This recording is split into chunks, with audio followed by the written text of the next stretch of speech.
The Science of Getting Rich, program mental yang terbukti mewujudkan keberlimpahan. Wallace D. Wattles.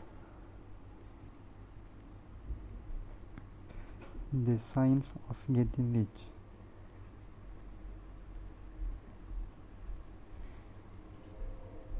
Ilmu menjadi kaya.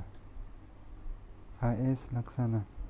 Sejauh ini saya agak kuper mengenai buku-buku yang membahas soal Law of Attraction (LOA) dan bagaimana mendatangkan keberlimpahan dengan cara memvisualisasikan apa yang diinginkan. Beberapa teman saya pebisnis multi-level marketing pernah datang ke rumah saya dan melakukan presentasi demi menarik saya ke dalam barisan mereka, dan mereka memperkenalkan buku Berpikir dan Berjiwa Besar. Karena tak bisa menolak presentasi teman-teman, sekarang ini saya memiliki 2 eksemplar buku tersebut dan belum pernah membacanya sama sekali. Itu kesalahan saya sendiri. Beberapa hari lalu, tetap dengan pengetahuan minimum tentang LOA, saya menuliskan frase Science of Getting Rich di mesin pencari internet. Pikir saya, jangan-jangan ada juga orang barat yang sudah menulis metode ilmiah tentang cara menjadi kaya. Saya punya kecurigaan bahwa mereka gemar memikirkan apa saja, membahas apa saja, dan kemudian menuliskan apa saja menjadi buku. Dan ternyata memang ada buku ilmu pengetahuan tentang menjadi kaya. Judulnya The Science of Getting Rich. Buku ini terbit pada 1910, ditulis oleh Wallace D. Wattles. Tahun penerbitan buku ini membuat saya melongo.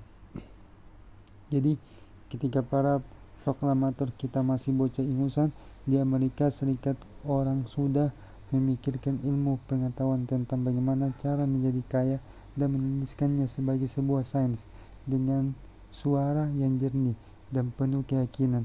Wallace menyampaikan ada ilmu menjadi kaya, dan itu ilmu eksakta seperti aljabar dan aritmatika. Ada hukum-hukum tertentu yang mengatur proses mendapatkan kekayaan, dan barang siapa mempelajari dan mengikuti hukum-hukum ini, ia akan menjadi kaya dengan kepastian yang matematis. Saya segera terpukau. Jika demikian halnya, buku ini sangat penting bagi teman-teman saya para penulis, yang sebagian dari mereka adalah orang-orang yang sering kesulitan uang dan kesulitan berkarya.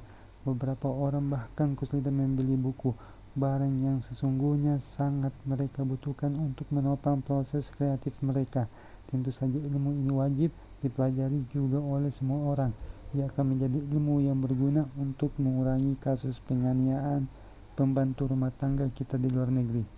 Dalam menyampaikan sains menjadi kaya ini, Wallace enteng sekali menyodorkan pendapat-pendapatnya. Dia bilang bahwa manusia terdiri atas tubuh, pikiran, dan jiwa. Untuk menjalani hidup yang sebaik-baiknya, Anda harus mempersembahkan hal yang baik kepada tubuh Anda, kepada pikiran Anda, dan kepada jiwa Anda. Anda akan menjalani hidup yang baik ketika Anda sanggup memberikan pakaian dan asupan yang baik bagi tubuh Anda, sanggup memberikan buku-buku dan pengetahuan terbaik kepada pikiran Anda, sanggup memberikan hal yang baik kepada orang-orang yang Anda cintai. Untuk itu, setiap orang harus kaya dan harus tahu cara pasti untuk menjadi kaya. Dan menurutnya, Anda hanya perlu menjadi kaya dalam cara yang kreatif, bukan kompetitif. Anda tak perlu menjadi kaya dengan mengalahkan siapapun. Anda hanya perlu memulai penciptaan dari pikiran Anda. Itu sumber utama Anda untuk mewujudkan segala sesuatu, termasuk mewujudkan kekayaan. Saya membaca dan setuju aja. Ia menyampaikan kalimat-kalimatnya dalam cara yang jernih dan provokatif.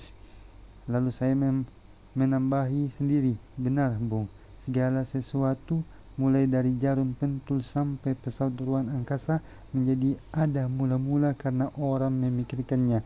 Demikian pula jamu galian singset. Selanjutnya, muncul dalam benak saya sebuah adegan semacam sinetron yang wagu. Anda sangat mencintai anak Anda. dan Anda mengatakan kepadanya, aku sangat menyintaimu nak, tapi jangan pernah minta apapun kepada aku ya.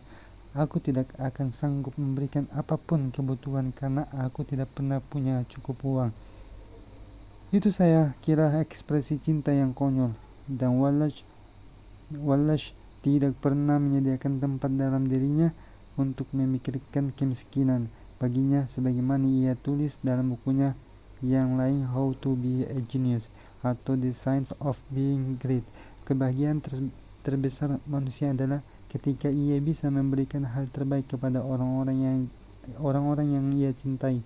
Salah satu sarannya yang berkaitan dengan kemiskinan bahkan terdengar sangat mengejutkan. Katanya, jangan peduli pada kegiatan-kegiatan amal. Orang miskin tidak butuh amal. Kegiatan amal hanya meringankan penderitaan dalam 1-2 hari. Sebuah hiburan hanya akan memberi kesenangan dalam 1-2 jam. Orang miskin membutuhkan inspirasi. Beri mereka inspirasi, dan itu adalah pemberian yang akan bertahan seumur hidup. Dalam soal inspirasi, saya kira Wallace sudah membuktikan dirinya. Ia bertahun-tahun hidup melarat dan kehilangan posisinya yang baik di gereja Metodis karena dianggap bidah. Menurut penuturan anaknya, suatu pagi menjelang Natal, uang terakhir yang ada pada istrinya sudah habis untuk membeli pohon Natal.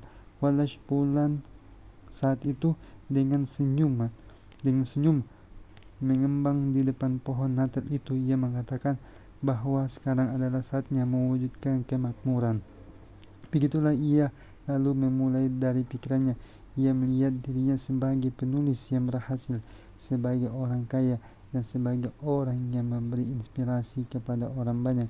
Dengan cara itu, ia membangun dirinya sendiri dalam benak, dan ia berhasil. Ia bisa mengatasi kemiskinannya dan hidup sebagai orang berkecukupan. Ia menjadi penulis yang memberikan inspirasi kepada penulis-penulis sesudahnya. Jejaknya dalam penulisan buku-buku pemberdayaan diri bisa Anda jumpai pada karya-karya Napoleon Hill, Robert Schuller, Anthony Robbins, dan Rhonda Byrne. Rhonda yang melahirkan The Secret dan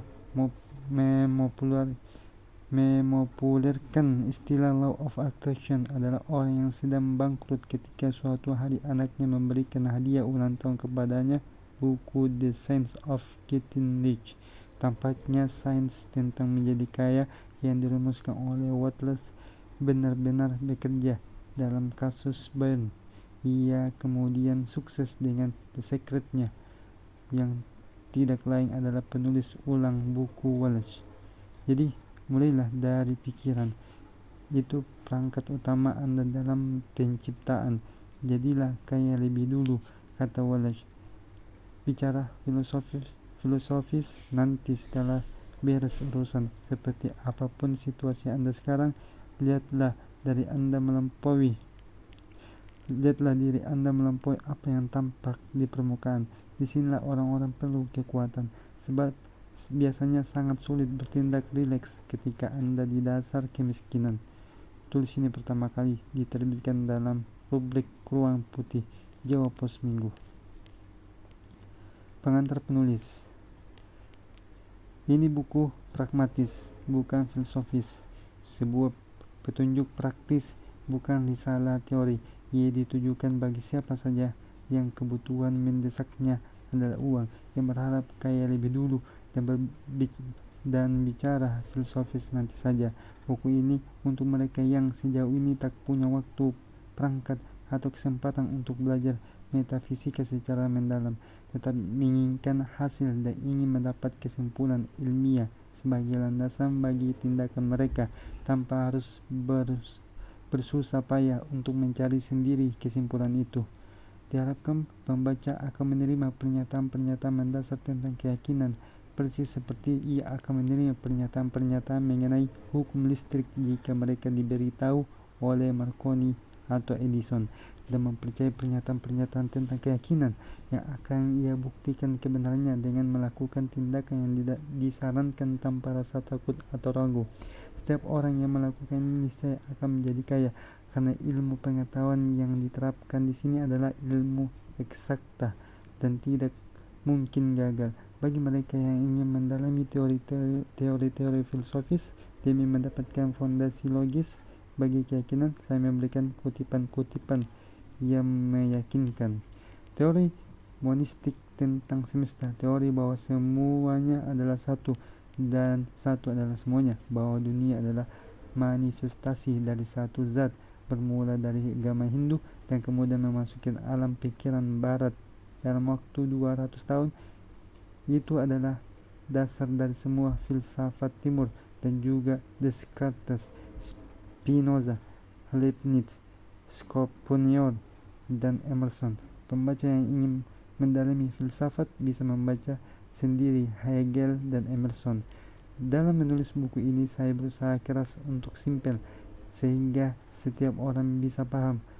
Panduan yang disampaikan di sini diturunkan dari konklusi-konklusi filsafat. Ia sudah diuji dan didukung dengan eksperimen-eksperimen praktis, dan ia berhasil. Jika Anda ingin tahu bagaimana pernyataan-pernyataan itu muncul, bacalah karya-karya para penulis yang sudah disebutkan di atas. Dan jika Anda ingin mewujudkan filosofi mereka dalam praktek keseharian, baca buku ini dan lakukan saja apa yang disampaikan kepada Anda. Bab 1. Hak untuk kaya. Seagung apapun orang bicara tentang kemiskinan, fakta tetap menunjukkan bahwa tidak mungkin orang menjalani kehidupan yang sempurna atau sukses kecuali ia kaya. Tidak ada orang bisa mencapai kemungkinan tertingginya dalam pengembangan jiwa atau bakat kecuali ia memiliki banyak uang. Diperlukan banyak hal sebagai sarana bagi seseorang untuk mengembangkan jiwa dan bakat, dan ia harus punya uang untuk mendapatkan semua yang ia butuhkan. Manusia mengembangkan pikiran, jiwa, dan raganya dengan memanfaatkan berbagai sarana, dan masyarakat sudah terorganisir sedemikian rupa sehingga orang harus punya uang untuk mendapatkan sarana-sarana tersebut. Karena itu dasar dari seluruh kemajuan bagi manusia seharusnya adalah ilmu menjadi kaya. Tujuan semua makhluk hidup adalah perkembangan, dan semua yang hidup punya hak untuk mewujudkan perkembangan yang bisa ia capai. Hak manusia untuk hidup berarti juga hak untuk memanfaatkan secara bebas dan tanpa hambatan semua hal yang mungkin penting untuk pertumbuhan mental, spiritual, dan fisiknya secara maksimal. Dengan kata lain, hak dia untuk kaya. Dalam buku ini saya tidak akan bicara mengenai kaya secara kiasan. Menjadi benar-benar kaya tidak berarti puas atau senang hanya memiliki sedikit. Tak seorang pun boleh puas dengan hal-hal sekadarnya jika ia mampu menggunakan dan menikmati lebih. Alam berproses menuju kemajuan dan perkembangan hidup, dan setiap orang seharusnya memiliki apa saja yang bisa meningkatkan kekuatannya. Ia perlu menjalani hidup yang elegan, indah, dan berlimpah, berbahagia pada situasi pas-pasan jelas keliru. Orang tersebut kaya ketika ia yang memiliki semua hal yang ia inginkan untuk mengembangkan dirinya, dan orang yang tidak memiliki banyak uang tidak akan bisa mendapatkan semua yang ia inginkan. Kehidupan bergerak maju dan menjadi sangat kompleks, sehingga rata-rata orang harus cukup kaya untuk bisa menjalani hidup dalam cara yang mendekati sempurna. Setiap orang secara alami ingin menjadi apapun yang ia mampu mewujudkan. Hasrat untuk mewujudkan berbagai kemungkinan ini melekat pada sifat alami manusia. Kita selalu ingin menjadi apa saja yang kita bisa.